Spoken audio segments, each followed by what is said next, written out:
Now, in this chapter, I'm going to go through the 251 progression in 6 keys. All right, so I'm going to go through all of the chords. So let's get right started here on this. Now, the first line here on page 11 is, you see that the box says F. I'm in the key of F. Now, the 2 chord is G minor 7. The 5 chord is a C7. The 1 chord is an F major 7. So G minor 7, remember I want to go to my third of the chord, and I do 3, 5, 7, 9. Another way of thinking about that is go up to the third of the chord and create a major 7 block chord on that note, whichever way is easier for you. Now to go to C7, this is what's going to be really cool for you. Before now on page 10, you should have noticed that 3 notes from the minor 7 chord stay the same. The second note down, all right, is the one that moves. All right, so this one, the F here, is going to move, and it just moves down a half step. And there's my C7 chord. All right, so once again, G minor 7, B flat D, F, A, 2, and that's the A form, moving to the B form of C7, B flat D, E, A, and then A form of F major 7.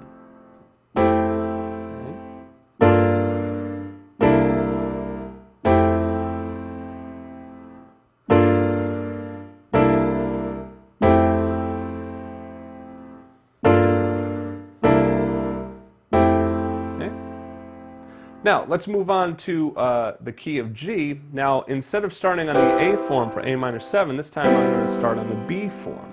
So here's A minor 7. It's actually written up an octave, and one of we, hey, you know, actually I can do it down here. It doesn't sound that bad.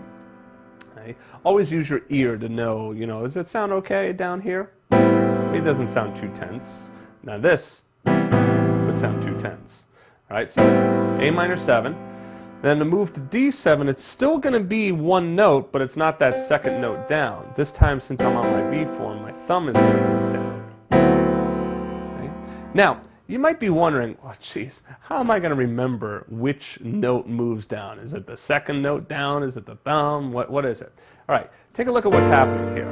Here, the 7th is moving to the 3rd of C7. Here, the 7th of A minor 7 is moving to the 3rd of D7. All right, so 7 moves to 3. And then, after that, all right, 3, right, becomes 7 for G major 7. So let me go through that again. All right, let me do that in C. It might be easier for you to visualize it. There's D minor 7, 3, 5, 7, 9 on D, okay. G7, 7, 9, 3, 13. So here the 7th of D minor moves down to the 3rd of G7. And now, when we move to C major 7, the 7th once again is going to move to the 3rd, and the 3rd is going to become the 7th of the next chord, C major 7. And you notice that this happens here on the minor as well. The 3rd becomes the 7th moves to the 3rd. And now, the 7th is going to move to the 3rd, and the 3rd becomes the 7th. All right? So G minor 7, once again, A minor 7 here, I'm sorry, not G minor 7, key of G, all right? A minor, there's 2, there's 5, whoops, there's 1. Now, if it's kind of difficult for you to get your fingers in there, you know, usually you don't play with one finger, right? You're just going to kind of learn to kind of jam your fingers in there.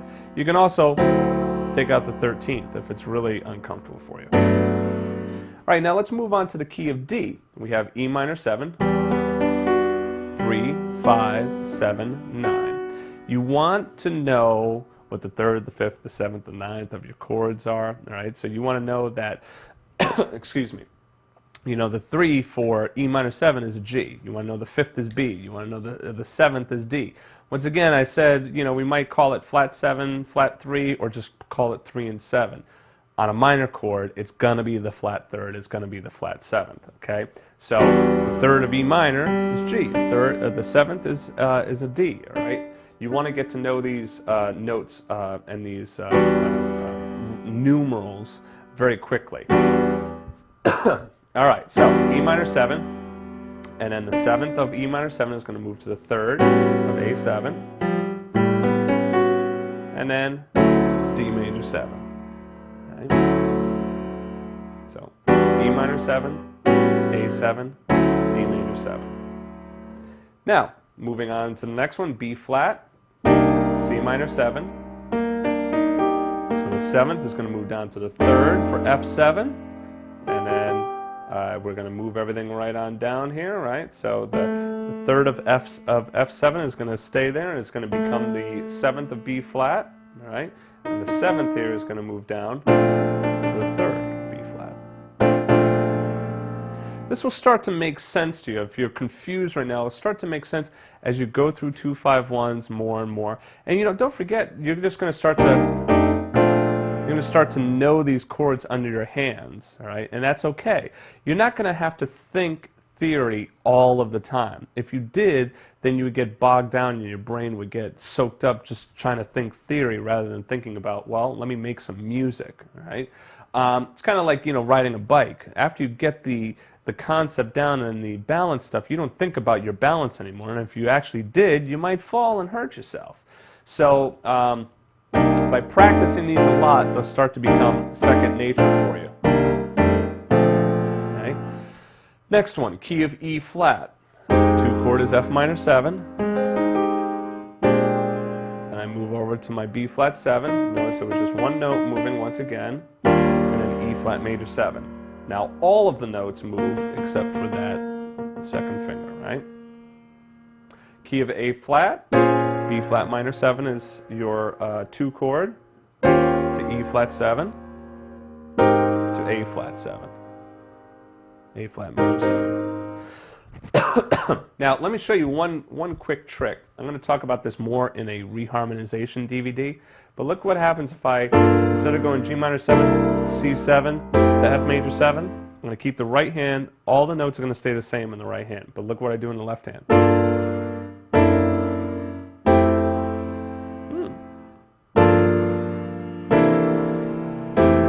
So there's with my root 7 chord shells, right?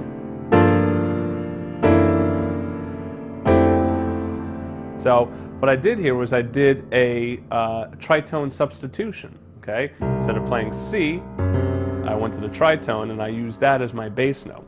And bass players will do that from time to time, and that's why it's nice to not play those roots, because it gives them the flexibility to be able to put in that tritone substitution and makes the chord sound really nice, okay? All right, so that's the 2-5-1 in all in 6 keys. You might wonder, well, why didn't I do it in all 12? The reason is I want you to start small. I don't want you to think, okay, let me do 2-5-1 in all 12 keys, both forms. No, start with these 6, get these down well. If you then know these, then you can start to branch out and do them in different keys. What I would say is, notice once again on the key of F, the G minor 7 is in its A form, right? The 3rd is on the bottom. So why don't you, rather than trying to come up with a new key, just switch the form. Start it now in the B form. Okay? So switch the starting form, and then it's going to make you switch all of the other forms of the chords. Okay? That's going to help you out a lot. Right? That's really going to get you to know these 2-5-1s. Right? I'm also going to show you a little bass line trick in a little bit, so you'll be able to create a bass line over these progressions, and it'll help you practice them. Okay? So see you in the next chapter.